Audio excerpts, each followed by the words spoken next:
गुरुर्ब्रह्मा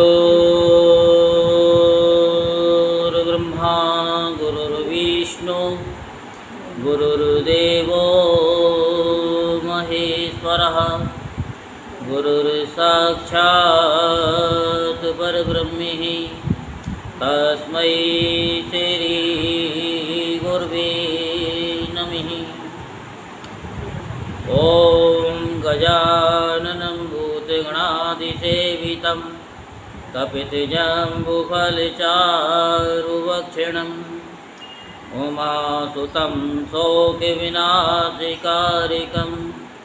नमामि विघ्नेश्वरपादपङ्कजम्। सच्चिदानन्दरूपाय विश्वोत्पत्त्यादिहेतवे तापत्रे विनाशाय श्रीकृष्णाय वयं नुमः। बोलो वृंदावन बिहारी लाल की जय, बोलो माँ के बिहारी लाल की जय। आज हम आपको श्रीमद् भागवत महापुराण में गृहस्थ संबंधी सदाचार की कथा सुनाते हैं। तो आप सभी मन को एकाग्र करते हुए शांतिपूर्वक कथा को श्रवण करेंगे और धर्म लाभ प्राप्त करेंगे। राजा युधिष्ठिर ने पूछा कि देव ऋषि नारद जी, मेरे जैसे गृहस्थ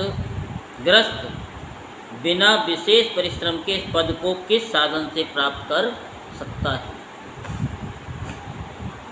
आप कृपा करके मुझे बतलाइए। नारद जी ने कहा, युधिष्ठिर, मनुष्य गृहस्थाश्रम में रहे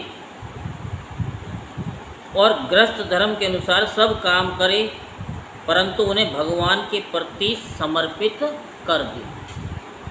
यही बताया आप सभी को कि जो भी कर रहे हो वो सब भगवान को अर्पण है। बड़े बड़े संत महात्माओं की सेवा भी करे, अवकाश के अनुसार विरक्त पुरुषों में निवास करे और बार बार श्रद्धापूर्वक भगवान के अवतारों की लीला सुधा का पान करता रहे। जैसे सपन टूट जाने पर मनुष्य सपन के संबंधियों से आसक्त नहीं रहता, वैसे ही जो सत्संग के द्वारा बुद्धि शुद्ध हो तो ही तो शरीर, स्त्री, पुत्र, धन आदि की आसक्ति स्वयं छोड़ता चले। जब बार बार सुनोगे तो छोड़ते हुए चले जाओगे। जैसे आपको बताया इस तरीके से करना, 84 को काटने के लिए ही बताया था ना। इस तरीके से करते हो कि नहीं करते हो? नहीं करते हो। जरूरत क्या है? इसीलिए तो कहते हैं ना, बार बार कथा सुनोगे तो कभी ना कभी कोई चीज़ छूट गई है तो आप कर लोगे। पहली बात तो छोड़ो मत, और छोड़ो तो फिर उसको पकड़ लो, क्या रह गया। कहीं भी करो लेकिन करो, और ऐसी जगह करो जो 4 जने देखें। हैं? मंदिर में कहीं भी जाओ तो आपको करना है। ये मत सोचो कि भीड़ हो रही है। जितनी भीड़ होगी, जितने ज़्यादा लोग होंगे, जब आपको देखेंगे करते हुए तो कुछ ना कुछ उनके मन में उथल पुथल होगी कि ये क्या कर रहे हैं। हो सकता है कि आपके करते करते कोई आपसे पूछने लग जाए। नहीं भी पूछेगा तो आपकी 84, क्योंकि मन में तो उथल पुथल होती है जब कोई सामने वाला कुछ करता है और वो भी अलग, और पूछ लेता है तो आपका क्या है कि आपकी तो 84 कट गई, आपने दूसरे की भी कटवा दी। जैसे जैसे वो करेगा तो वो आपको भी उसका फल मिलेगा। है? बता दो। मान लो या 10 जने हैं, आप कर रहे हैं और कोई पूछने लग जाए, वही 84 कटती। भाई जब नारद जी की कट गई लोटपोट से, और हमने आपको ये बताया इस तरीके का, तो कैसे नहीं कटेगी? अगर जिसको अपने गुरु पे विश्वास है उसका काम हो जाएगा। और जैसे विश्वास ही नहीं है तो उसका कुछ होगा ही नहीं। अब हम बार बार थोड़ी कहेंगे कि हाँ जी कथा सुनो यूट्यूब पर हमारी, और उसे कहते हैं व्हाट्सएप पे डालो। ये तो आप लोगों को याद रखना है कि आपको डालना है कि नहीं डालना। हम एक बार बोलेंगे, 2 बार बोलेंगे, 3 बार बोलेंगे, अब ये थोड़ी कि बार बार ही बोलते रहेंगे। जब परमात्मा हमको बुलवाएगा तो हम बोलेंगे। अब जैसे 84 का आ गया, अब वो कंटिन्यू करते हैं, अब नहीं करती। करना चाहिए। 84 काटना इसी के लिए तो मनुष्य का शरीर मिला है। बाकी तो सारी क्रियाएं तो जानवर भी कर लेते हैं जो आप कर रहे हो। इस 84 को काटने के लिए ही मनुष्य का शरीर मिला है। नहीं तो जानवर भी खाते हैं, वो ही पीते हैं, क्या नहीं करते वो बताओ? सब कुछ करते हैं, बस वो 84 काटनी नहीं आती है। आपका संकल्प सुबह उठते के साथ ही शाम तक ये रहना चाहिए कि हमें इस 84 से काट करके अलग ही परमात्मा के चरणों में लीन होना है। ये आपका वो होना चाहिए। चाहे भगवान को प्रेम से, चाहे कहते हैं उनको शत्रु के रूप में, किसी भी रूप में उनको मानो, लेकिन मानो। प्यार जब इंसान करता है तो किसी भी हद तक चला जाता है, जाता है नहीं जाता। और दुश्मनाई करता है तो 7 पीढ़ी तक भी नहीं भूलता है वो कि मेरे बाप के साथ में इसके बाप ने ऐसा किया था। वो अपने बच्चों से भी कह जाता है कि ये इसने मेरे साथ में ऐसा किया है, इसे भूल मत जाना। ऐसा है कि नहीं?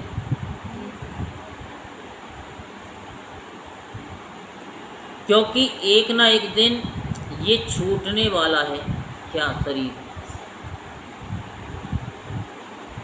स्त्री भी छूट जाएगी, पुत्र भी छूट जाएंगे, पति भी छूट जाएगा, पत्नी भी छूट जाएगी, जहाँ तक कि ये शरीर भी छूट जाएगा। उड़ जाएगा श्वास का पंछी, फिर क्या है आनी जानी, तो राम भजन कर प्राणी।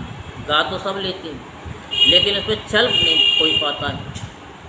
चलना जरूरी है। बुद्धिमान पुरुष को आवश्यकता के अनुसार ही घर और शरीर की सेवा करनी चाहिए। जितनी आवश्यकता है उतनी घर की और अपने शरीर की सेवा करें, अधिक नहीं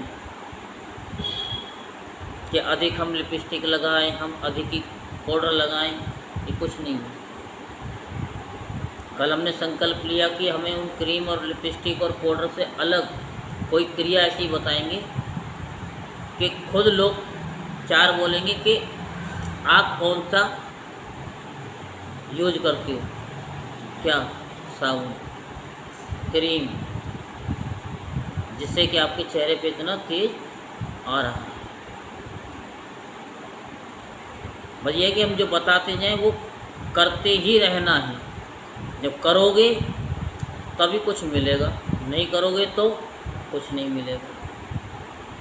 भीतर से विरक्त रहें, अंदर से विरक्त रहें, और बाहर के सभी यानी बाहर से रागी के समान लोगों में साधारण मनुष्यों जैसा ही व्यवहार करें। माता पिता भाई बंधु पुत्र मित्र जाति वाले और दूसरे जो कुछ कहें अथवा जो कुछ चाहें, भीतर से ममता न रख करके उसका अनुमोदन कर दें। ममता न रख। बुद्धिमान पुरुष वर्षा आदि के द्वारा होने वाले अन्न आदि, पृथ्वी से उत्पन्न होने वाले स्वर्ण आदि, अकस्मात प्राप्त होने वाले द्रव्य आदि तथा और सब प्रकार के धन भगवान के ही दिए हुए हैं, ऐसा समझकर प्रारब्ध के अनुसार उनका उपभोग करता हुआ संचय न करना। उन्हें साधु सेवा आदि कर्मों में लगा दें। मनुष्य का अधिकार केवल उतने ही धन पर है जितने से उनकी भूख मिट जाए।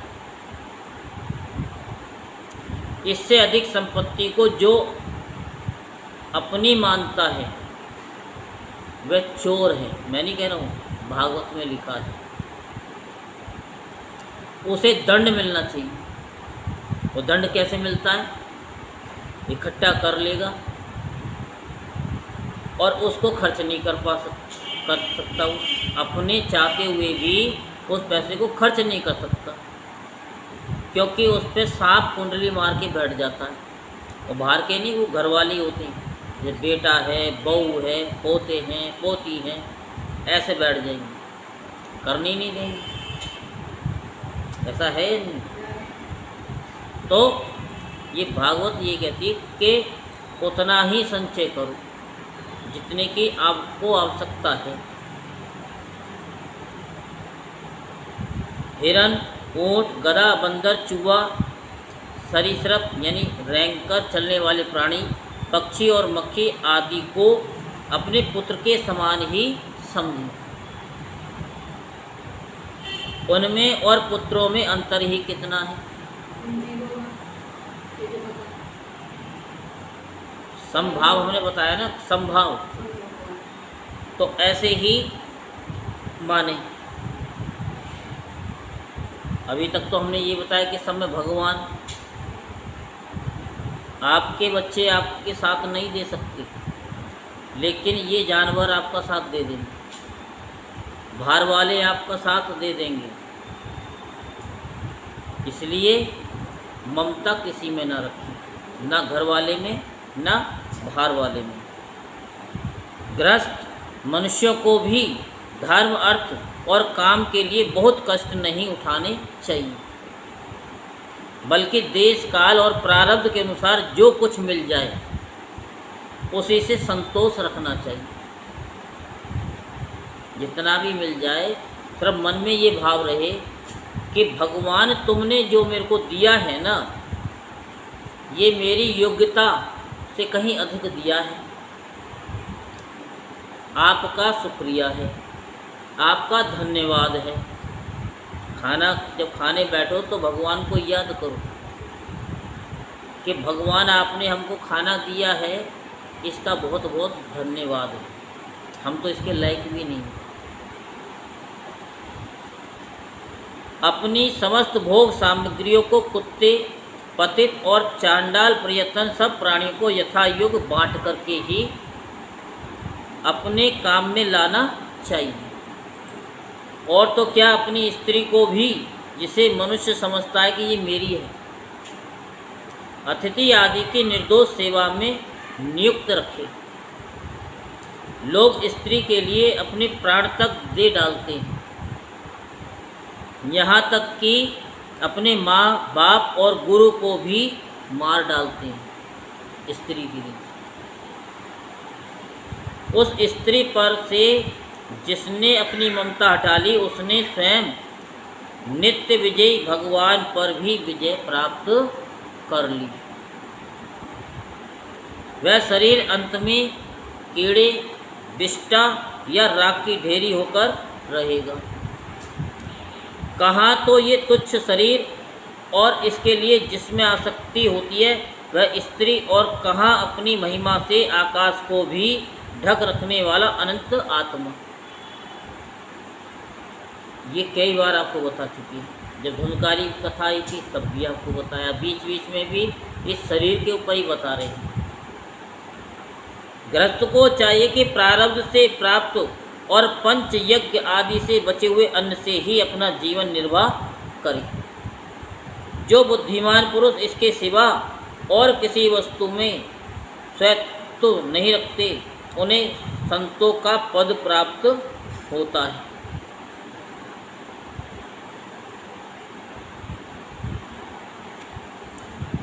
अपनी वर्णाश्रम विहित वृत्ति के द्वारा प्राप्त सामग्रियों से प्रतिदिन देवता, ऋषि, मनुष्य, भूत और पितृगण का तथा अपने आत्मा का पूजन करना चाहिए। ये एक ही परमेश्वर की भिन्न भिन्न रूपों में आराधना है। यदि अपने को अधिकार आदि यज्ञ के लिए आवश्यक सब वस्तुएं प्राप्त हों तो बड़े बड़े यज्ञ या अग्निहोत्र आदि के द्वारा भगवान की आराधना करनी चाहिए। युधिष्ठिर, वैसे तो समस्त यज्ञों के भोक्ता भगवान ही हैं, परंतु ब्राह्मण के मुख में अर्पित किए हुए हविष्यान से उनकी जैसी तृप्ति होती है, वैसी अग्नि के मुख में हवन करने से नहीं। समझ में आ रही है? इसलिए ब्राह्मण, देवता, मनुष्य आदि सभी प्राणियों में यथा योग्य उनके सामग्रियों के द्वारा सबके हृदय में अंतर्यामी रूप से विराजमान भगवान की पूजा करनी चाहिए। इसमें प्रधानता ब्राह्मणों की ही है, प्रधानता ब्राह्मणों की ही है। धनी द्विज को अपने धन के अनुसार आश्विन मास के कृष्ण पक्ष में अपने माता पिता तथा उनके बंधु पितामह मातामह आदि का भी महालय श्राद्ध करना चाहिए। आज भी श्राद्ध का ही दिन है, मावस है, और कथा भी उसी पे ही आ रही है। एक एक स्टेप आपके सामने बिल्कुल प्रत्यक्ष आ रहा है। इसके सिवा अयन, कर्क एवं मकर की संक्रांति, विषुव, तुला और मेष की संक्रांति, व्यतिपात दिन 6 चंद्र ग्रहण या सूर्य ग्रहण के समय, द्वादशी के दिन, श्रवण धनिष्ठा और अनुराधा नक्षत्रों में, वैशाख शुक्ला तृतीया, अक्षय तृतीया, कार्तिक शुक्ला नवमी, अक्षय नवमी, अगहन, पौष, महा और फागुन, इन 4 महीनों की कृष्णाष्टमी, माघ शुक्ला सप्तमी, माघ की मघा नक्षत्र से युक्त पूर्णिमा और प्रत्येक महीने की वह पूर्णिमा जो अपने मास, चित्र, नक्षत्र, चित्रा, विशाखा, ज्येष्ठा आदि से युक्त हो, चाहे चंद्रमा पूर्ण हो या पूर्ण, द्वादशी तिथि का अनुराधा, श्रवण, उत्तरा फाल्गुनी, उत्तराषाढ़ा और उत्तरा भाद्रपदा के साथ योग, एकादशी तिथि का तीनों उत्तरा नक्षत्रों से योग अथवा जन्म नक्षत्र या श्रवण नक्षत्र से योग, ये सारे समय पितृगणों का श्राद्ध करने योग्य एवं श्रेष्ठ हैं। ये योग केवल श्राद्ध के लिए ही नहीं, सभी पुण्य कर्मों के लिए उपयोगी हैं। ये कल्याण की साधना के उपयुक्त और शुभ की अभिवृद्धि करने वाले हैं। इन अवसरों पर अपनी पूरी शक्ति लगाकर शुभ कर्म करनी चाहिए, इसी में जीवन की सफलता है। इन शुभ संयोगों में जो स्नान, जप, होम, व्रत तथा देवता और ब्राह्मणों की पूजा की जाती है अथवा जो कुछ देवता, पितृ, मनुष्य एवं प्राणियों को समर्पित किया जाता है उसका फल अक्षय होता है। युधिष्ठिर इस प्रकार स्त्री के पुंसवन और आदि संतान के जात कर्म आदि तथा अपने यज्ञ दीक्षा आदि संस्कारों के समय सब दहा के दिन या वार्षिक श्राद्ध के उपलक्ष्य में अथवा अन्य मांगलिक कर्मों में दान आदि शुभ कर्म करनी चाहिए। युधिष्ठिर, अब मैं उन स्थानों का वर्णन करता हूँ जो धर्म आदि श्रेय की प्राप्ति कराने वाले हैं। सबसे पवित्र देश वह है जिसमें सतपात्र मिलते हो, जिनमें ये सारा चर और अचर जगत सत्य है। उन भगवान की प्रतिमा जिस देश में हो, जहाँ जप, विद्या एवं दया आदि गुणों से युक्त ब्राह्मणों के परिवार निवास करते हों तथा जहाँ जहाँ भगवान की पूजा होती हो और प्राणों से प्रसिद्ध गंगा आदि नदियाँ हों, वे सभी स्थान परम कल्याणकारी हैं। पुष्कर आदि सरोवर सिद्ध पुरुषों के द्वारा सेवित क्षेत्र, कुरुक्षेत्र, गया, प्रयाग, पुलासरम, सालग्राम क्षेत्र, नेमिषारण्य, फाल्गुन क्षेत्र, सेतुवन, प्रभास, द्वारिका, काशी, मथुरा, पंपासर, बिंदु सरोवर, बद्रिकाश्रम, अलकनंदा, भगवान सीताराम जी के आश्रम, अयोध्या, चित्रकूट आदि, महेंद्र और मल्ल आदि समस्त कुल पर्वत और जहाँ जहाँ भगवान के अर्चा अवतार हैं वे सब के सब देश अत्यंत पवित्र हैं। कल्याणकामी पुरुष को बार बार इन देशों का सेवन करना चाहिए। इन स्थानों पर जो पुण्य कर्म किए जाते हैं मनुष्यों को उनका 1000 गुना फल मिलता है, और पाप करते हैं तो कितना गुना मिलता है? करोड़ों गुना फल मिलता है पाप का। तो ऐसे शुभ स्थान पर पाप कर्म नहीं करने चाहिए। लोग क्या है, वैष्णो देवी जा रहे हैं हनीमून मनाने के लिए, पाप कर्म कर रहे हैं। कहते हैं हम तो अपनी पत्नी के साथ ही तो गए। अरे वहाँ पूजा पाठ के लिए जाया जाता है कि इस चीज़ के लिए जाता? ये तो कलयुग है ना। तो इसीलिए तीर्थ स्थान में ऐसे कर्म कभी नहीं करने चाहिए। युधिष्ठिर पात्र निर्दय के प्रसंग में पात्र के गुणों को जानने वाले विवेकी पुरुषों ने एकमात्र भगवान को ही सत्पात्र बतलाया है। ये चराचर जगत उन्हीं का स्वरूप है।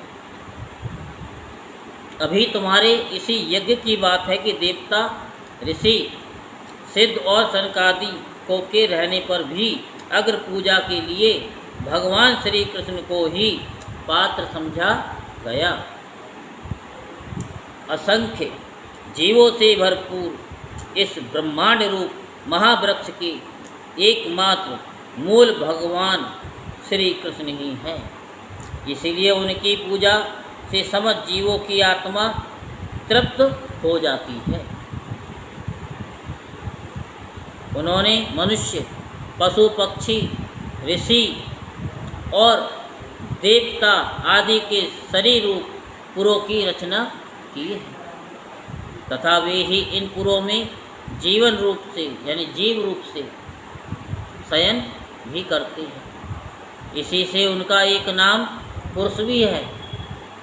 युधिष्ठिर एक रस रहते हुए भी भगवान इन मनुष्यादि शरीरों में उनकी विभिन्नता के कारण न्यून अधिक रूप से प्रकाशवान हैं। इसलिए पशु पक्षी आदि शरीरों की अपेक्षा मनुष्य ही श्रेष्ठ पात्र है। और मनुष्यों में भी जिसमें भगवान का अंश तप योग आदि जितना ही अधिक पाया जाता है वह उतना ही श्रेष्ठ है। युधिष्ठिर त्रेता आदि युगों में जब विद्वानों ने देखा कि मनुष्य परस्पर एक दूसरे का अपमान आदि करते हैं तब उन लोगों ने उपासना की सिद्धि के लिए भगवान की प्रतिमा की प्रतिष्ठा की। तभी से कितने ही लोग बड़ी श्रद्धा और सामग्री से प्रतिमा में ही भगवान की पूजा करते हैं, परंतु जो मनुष्य से द्वेष करते हैं उन्हें प्रतिमा की उपासना करने पर भी सिद्धि नहीं मिल सकती। बात समझ में आई? युधिष्ठिर मनुष्यों में भी ब्राह्मण विशेष सुपात्र माना गया है, क्योंकि वह अपनी तपस्या, विद्या और संतोष आदि गुणों से भगवान के वेद रूप शरीर को धारण करता है। महाराज, हमारी और तुम्हारी तो बात ही क्या, ये जो सर्वात्मा भगवान श्री कृष्ण हैं इनके इष्ट देव ब्राह्मण ही है। श्री कृष्ण भगवान के इष्ट देव कौन है? ब्राह्मण हैं, याद रखना, क्योंकि उनके चरणों की धूल से ही तीनों लोग पवित्र होते हैं। अब हम आपको थोड़ी सी क्रिया कराएंगे और पहले वृंदावन बिहारी लाल की बोल देते हैं। बोल वृंदावन बिहारी लाल की जय, बोल बांके बिहारी लाल की जय। जय जय श्री राधेश्याम, जय जय श्री राधेश्याम, जय जय श्री राधे श्याम।